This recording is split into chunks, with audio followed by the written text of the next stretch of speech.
Here we are at the Vintage Garage with part 3 of our distributor cap and ignition tutorial. This is in support of the Goshawk Society article we recently did through Mary White. And here we have the distributor set up actually on a car, in this case a Derby Bentley, which shows the operation of the cap in place and the distributor in place. Again, you can see it drives off the timing case, which is here, and it drives through the water pump drive, which is right here. And we are able, in this case, to show the movement of the cap. Now, one of the reasons we have movement on the cap is to start the car, we want to be in a full retarded position or late position. Otherwise, it's going to kick back.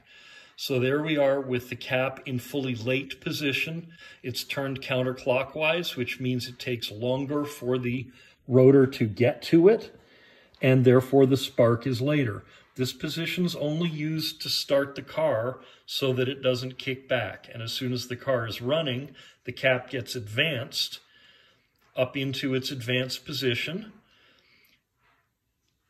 and moves through its full range to advance. And now any additional advance is handled through the flyball governor, which we saw in the other video. We also have a whole series of linkages. You can see a linkage rod in the back that runs the distributor.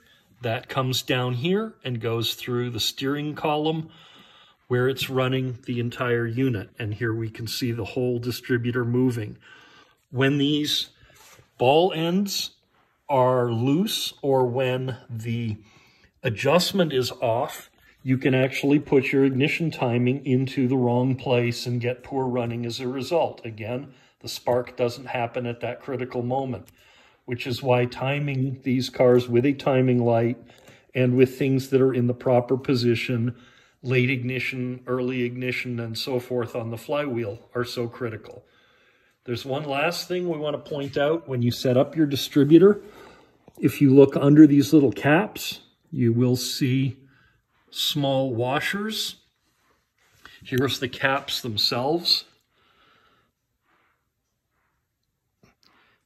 There we are in focus. There is a red rubber washer that goes there. The wires come through and are splayed out in a star pattern.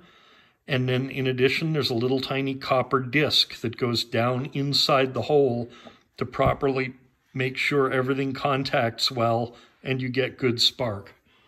It's all a system, and that system is entirely designed to put a spark in your engine at exactly the right moment to create optimum combustion and to turn your pistons, push your pistons down and turn your crankshaft at exactly the right moment.